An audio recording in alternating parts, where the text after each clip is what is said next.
अस्सलाम वालेकुम student, this is sir Arsalan. आज की क्लास में हम एक most important derivation second year की सॉल्व करेंगे, जो कि आपके पास होती है प्रेशर गैस इक्वेशन। या तो इस तरीके से कहा जाता है what is pressure gas equation, या आता है proof that P is equal 1/3 rho V square.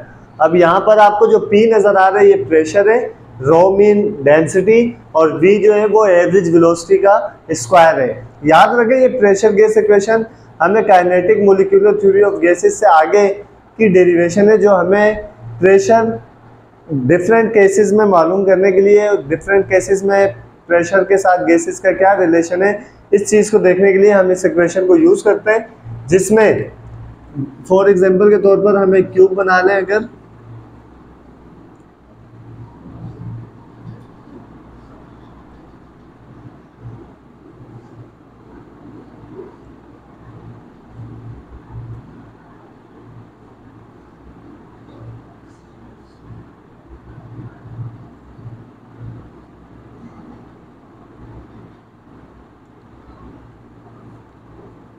ये हमारे पास आ गई एक क्यूब। इसमें डिफरेंट कोई भी गैस मौजूद है जिसके अंदर गैस के पार्टिकल मौजूद है और वो डिफरेंट डायरेक्शन में, किसी भी डायरेक्शन में रैंडम मोशन परफॉर्म कर सकते हैं। लेकिन हम अपनी डेरिवेशन को स्टार्ट करने के लिए सिर्फ एक मॉलिक्यूल, गैस के मॉलिक्यूल की मोशन को डिस्कस करेंगे कि ये आपके पास गैस का मॉलिक्यूल है जिसका मास हमारे पास आ जाएगा स्मॉल m, और ये इस तरीके से राइट हैंड की तरफ मूव कर रहे हैं। हम तीनों डायरेक्शन में इसकी मोशन को फाइंड आउट करेंगे। लेकिन अगर हम सिर्फ इस डायरेक्शन की बात करें तो यहाँ से लेके इस बॉल तक का जो डिस्टेंस है वो हमारे पास आ जाएगा l, और जहाँ कर स्ट्राइक करती है और करने के बाद वापस जब आती है वहाँ का डिस्टेंस भी हमारे पास आ जाता है l। तो हम लेट करते हैं कि n जो है capital N number of molecules, total number of molecule जितने भी इस क्यूब के अंदर मौजूद है उसको कैपिटल N से रिप्रेजेंट किया जाएगा। इसी तरीके से स्मॉल m जो है वो आपके पास मास ऑफ वन मॉलिक्यूल, ये सिर्फ आपके पास एक मॉलिक्यूल का मास है जिसकी मोशन को हम डिस्कस करेंगे। ये वाला हमारे पास आ जाएगा एक मॉलिक्यूल का मास जिसको हम कहेंगे स्मॉल m। इसी तरीके से अगर वेलोसिटी की बात करें तो यहाँ पर हम सिर्फ हॉरिजॉन्टल मोशन की बात कर रहे हैं, इस डायरेक्शन में एक्स एक्सिस की डायरेक्शन में बात कर रहे हैं, इसलिए हमने Vx बोल दिया। ये आपके पास Vx किस चीज़ को रिप्रेजेंट करेगा, वेलोसिटी ऑफ मॉलिक्यूल, जो एक मॉलिक्यूल है उसकी वेलोसिटी को ये रिप्रेजेंट करेगा। अब हमें नजर आ रहा है कि हमें प्रूव करना है P is equal 1/3 rho V square.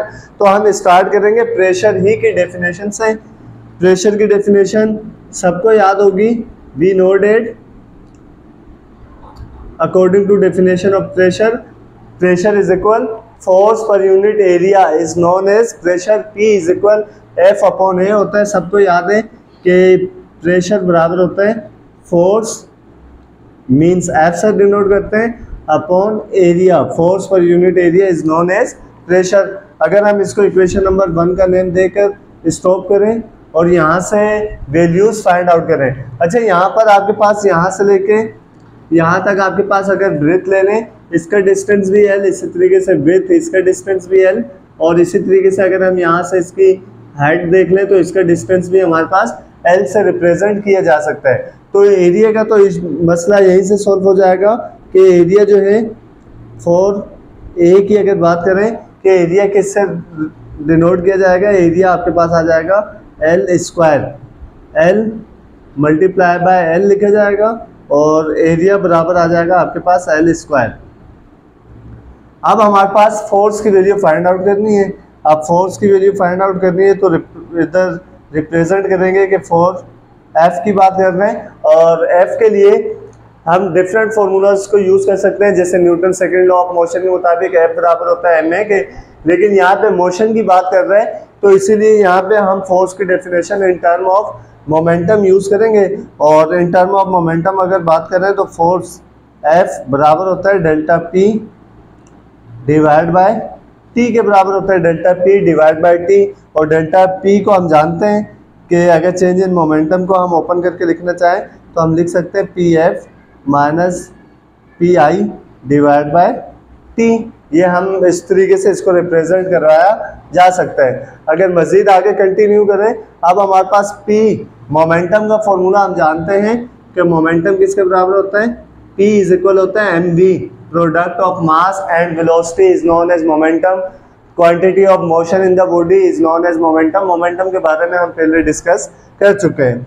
अगर हम मोमेंटम की जगह मोमेंटम का फॉर्मूला पुट करें, F इसी तरह लिखा जाएगा, आपके पास लिखा हुआ है P, और P किसके बराबर है, mv के, और यहाँ पर वेलोसिटी ऑफ वन मॉलिक्यूल को हमने vx से डिनोट किया हुआ है, तो यहाँ पे हम क्या लिखेंगे mvx, और वहाँ जाकर स्ट्राइक करके वापस आती है, तो ये तो चेंज की वजह से माइनस आ गया, और अगेन m, और जब वापस अपोजिट डायरेक्शन में जा रही है तो उसको लिखा जाएगा माइनस vx, और अपॉन में हमारे पास लिखा जाएगा t। अब f इसी तरह रहे, अगर यहाँ पर हम लिखें mvx, माइनस और माइनस आपस में मल्टीप्लाई होकर प्लस हो जाएंगे, again mvx divide by t। अगर हम इसको ओपन करके लिखें तो हम लिख सकते हैं 2, दोनों को ऐड करें तो हमारे पास आ जाएगा 2mvx डिवाइड बाय t। यह आ गया। अगर यहाँ से हम इस t की वैल्यू को फाइंड आउट करके यहाँ पुट करने की कोशिश करें, इसको इक्वेशन नंबर 1 का नेम पहले दिया हुआ है, तो आप इक्वेशन नंबर 2 का नेम देके यहाँ पर इसको स्टॉप करें और t की वैल्यू निकालनी है। और t की वैल्यू फाइंड आउट करने का आसान तरीका, वेलोसिटी की डेफिनेशन को यूज़ करेंगे। वेलोसिटी का फॉर्मूला जानते हैं, rate of change of displacement is known as velocity, means velocity हमारे पास बराबर आ जाएगी डिस्प्लेसमेंट अपॉन टाइम के।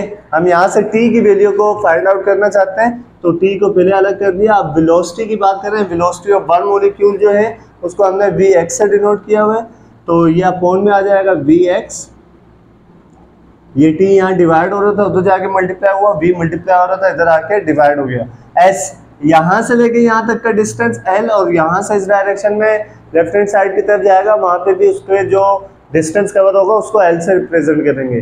दोनों को हमने जब ऐड किया तो दोनों को जब ऐड करने के बाद टोटल डिस्टेंस यहाँ लिखेंगे, वो हमारे पास बराबर आ जाएगा 2l, तो t हमारे पास बराबर आ गया 2l डिवाइड बाय vx। अगर हम इसी को मजीद आगे कंटिन्यू करें तो t की वैल्यू अगर इस इक्वेशन में पुट कर रहे हैं तो हमारे पास लिखा जाएगा f इज इक्वल, हमारे पास पहले से क्या मौजूद है 2mvx और अपॉन में t, और t हमारे पास किसके बराबर आ गया 2l डिवाइड बाय vx आ गया। अब इस 2 से ये 2 और ये 2 आपस में कैंसिल हो जाएंगे, रिमेनिंग क्या बचेगा हमारे पास f इज इक्वल mvx, और ये वाला x जब ऊपर जाके मल्टीप्लाई होगा तो हमारे पास लिखा जाएगा vx डिवाइड बाय l।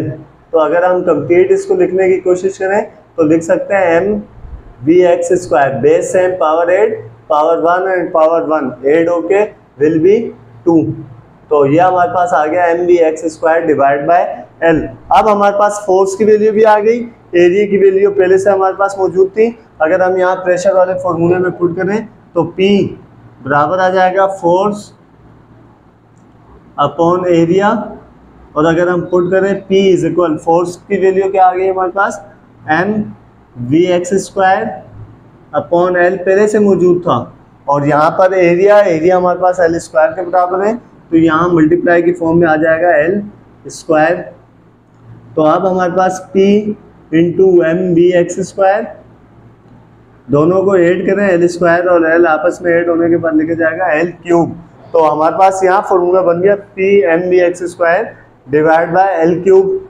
इसी से आगे कंटिन्यू कर रहे हैं, जैसे कि हमें नजर आ रहा है vx, हमने एक मॉलिक्यूल की बात की है। अगर टोटल मॉलिक्यूल की बात करें, फॉर टोटल मॉलिक्यूल्स,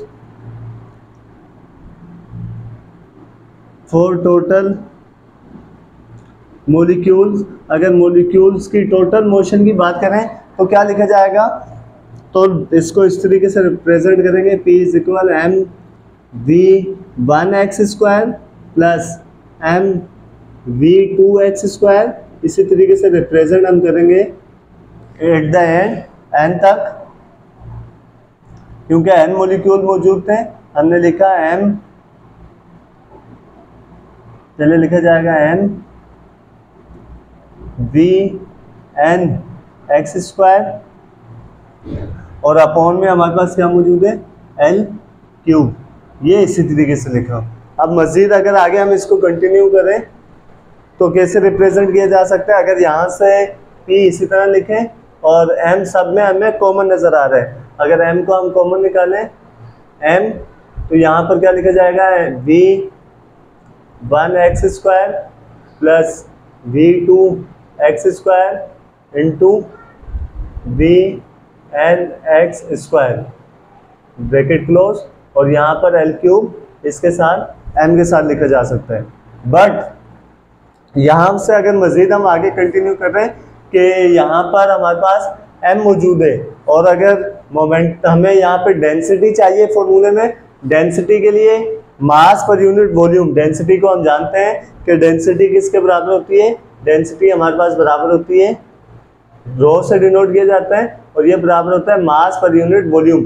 लेकिन ये जो मास है टोटल मास होता है, ये तो m जो था हमारे पास 1 मोलिक्यूल के लिए हमने मास कंसिडर किया था, लेकिन यहाँ पे तो टोटल n मोलिक्यूल मौजूद है, तो हमें सिर्फ और सिर्फ n से कैपिटल N के साथ मल्टीप्लाई और डिवाइड करवाना होगा।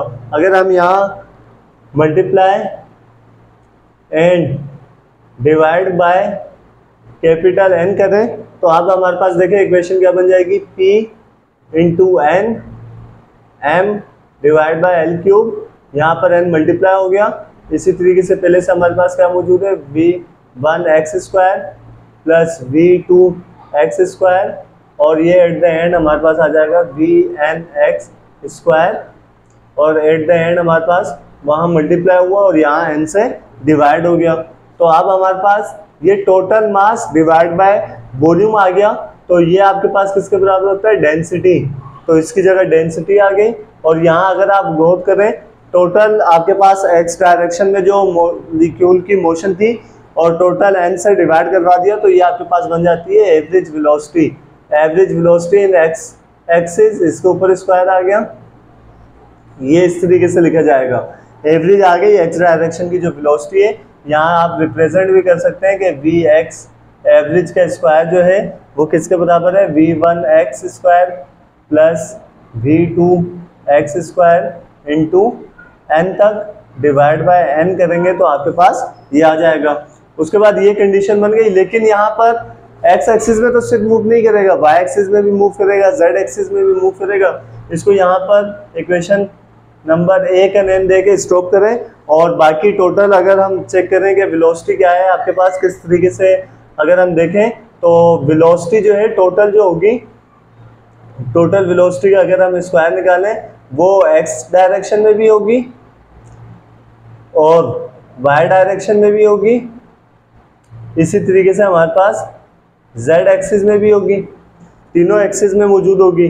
अगर हम इसको तीनों को चेक करें कि क्या होगी, क्योंकि रैंडम मोशन है, रैंडम मोशन होने की वजह से आपके पास अगर x एक्सिस की मोशन देख लें या y एक्सिस की मोशन देख लें या आप z एक्सिस की मोशन देख लें, तीनों की तीनों आपके पास सेम होंगी।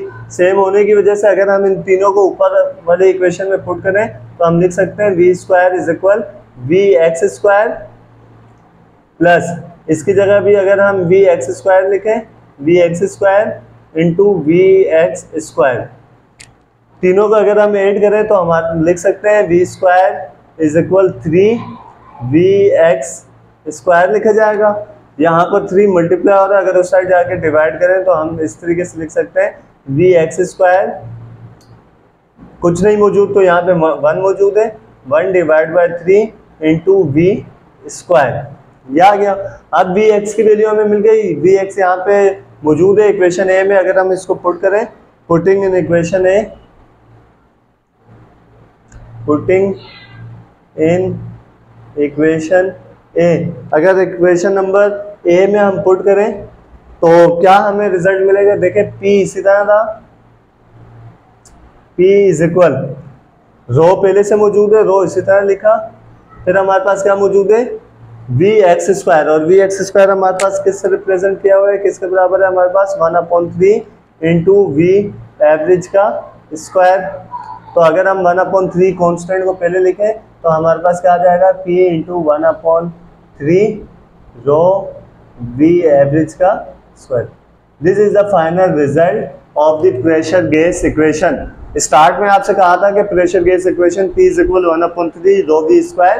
अब कंप्लीट सोल्व करने के बाद एट द एंड हमारे पास ये रिजल्ट आया। अब जो स्टूडेंट स्टार्ट से इसको फोकस के साथ देख रहे होंगे तो उनको कॉन्सेप्ट के साथ बात क्लियर हो गई होगी कि क्या है, वरना डायरेक्ट किसी को बुलाया और देख के आ जाए कि बताएं ये बोर्ड में क्या है, उसे समझ में नहीं आएगी। तो उम्मीद है कि ये लेक्चर आपके लिए हेल्पफुल साबित होगा। आज की वीडियो में हमने प्रेशर गैस इक्वेशन को फाइंड आउट किया। नेक्स्ट वीडियो में हम रूट मीन स्क्वायर स्पीड निकालेंगे।